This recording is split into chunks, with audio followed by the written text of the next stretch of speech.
Hi అండి. ఎలా ఉన్నారు? 3 డేస్ బ్యాక్ అయితే 100కి ఫీ రద్దు చేశారని చెప్పేసి న్యూస్ అయితే వచ్చింది. బాగా వైరల్ అయిపోయింది.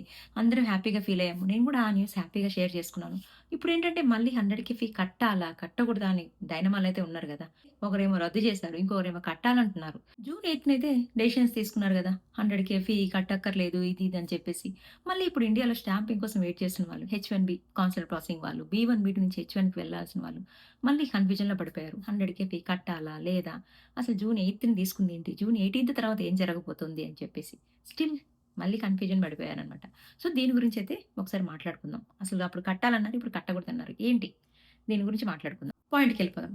అందరికీ తెలుసు. జూన్ 8న ఫెడరల్ జడ్జ్ ఒక పెద్ద నిర్ణయం అయితే తీసుకున్నాడు గదా! ఆయనేమన్నారంటే, ఈ 100కే ఫీని ప్రభుత్వం ఇలా కలెక్ట్ చేయడము అన్‌లాఫుల్ అని చెప్పేసి. ఎందుకంటే, ప్రభుత్వం ఏదైనా కొత్త ఫీ కానీ, టాక్స్ గాని తీసుకురావాలంటే గనక కాంగ్రెస్ నుంచి ఒక లా పాస్ చేయాలి అని చెప్పేసి.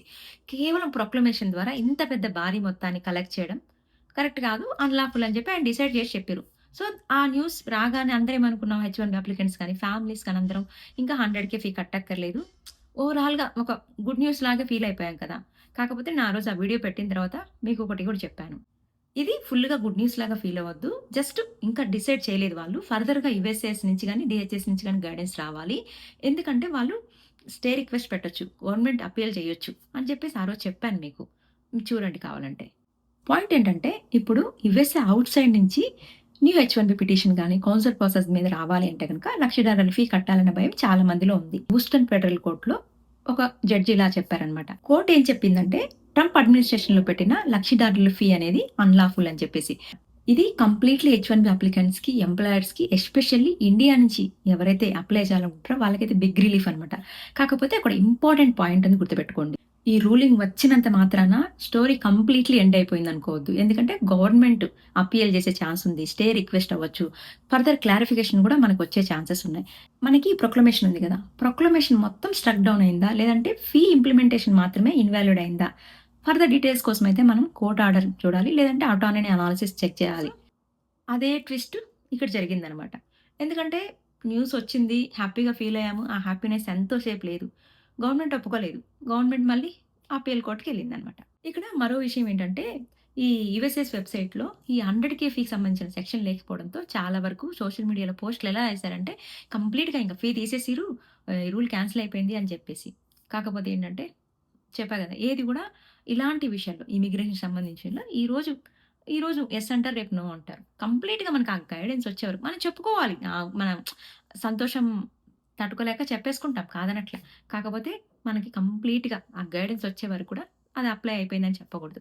దాన్ని కూడా ఫర్దర్‌గా వెయిట్ చేయాలి. నెక్స్ట్ మూవ్‌మెంట్‌లో ఏం జరుగుతుందనేది వెయిట్ చేయాలి. ఇప్పుడు జరిగిందదే. గవర్నమెంట్ కోర్ట్‌కెళ్ళి రిక్వెస్ట్ పెట్టింది. జడ్జి గారు మీరిచ్చిన తీర్పుని మేము ఛాలెంజ్ చేస్తున్నాము.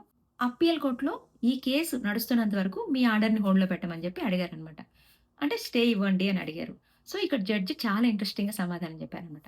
నేనిచ్చిన ఏదైతే తీర్పు ఉందో అంటే 100కే ఫీ అన్‌లాఫుల్ అన్నారు కదా! నా అభిప్రాయం నేను మార్చుకోవడం లేదు. వెనక్కి తీసుకోవడం లేదు. అది అలాగే ఉంటది. కాకపోతే వీళ్ళేంటంటే గవర్నమెంట్ అనేది అప్పీల్ కోర్ట్‌కి వెళ్ళడానికి ఒక స్టే ఇచ్చారు. అడ్మినిస్ట్రేటివ్ స్టే అనేది ఇచ్చారనమాట.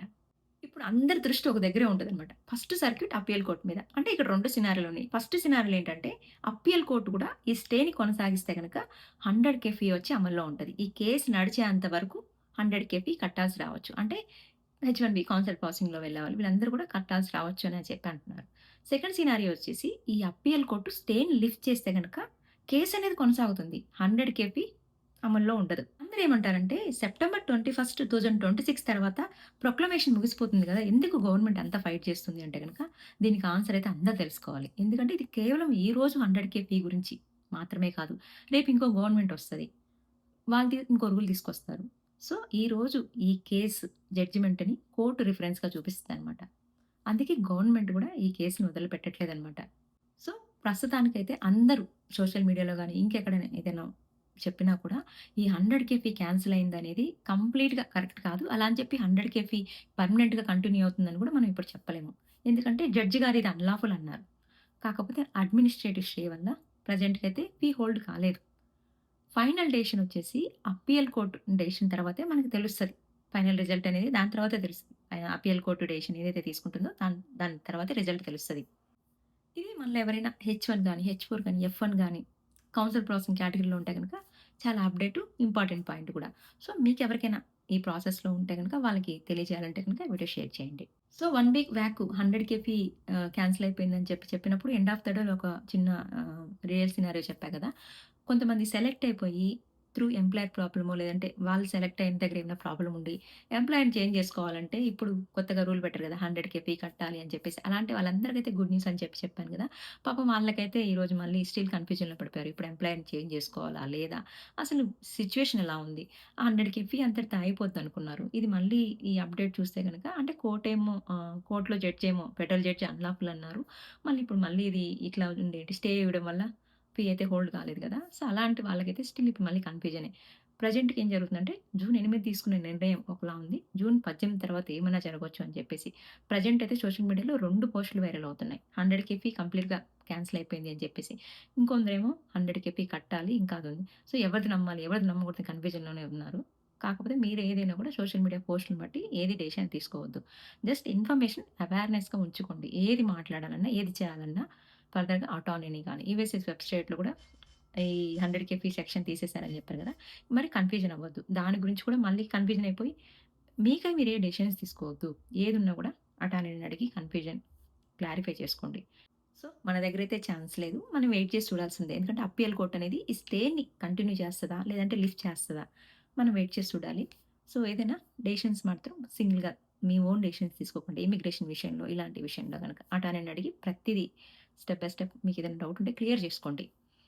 సో, వీడియో నచ్చితే లైక్ చేయండి. ఎవరికైనా యూజ్ అవుతుంటే షేర్ చేయండి. ఫస్ట్ టైమ్ ఎవరైనా చూస్తున్నారంటే సబ్స్క్రైబ్ చేసుకోండి. Thanks for watching. See you in the next video. Bye.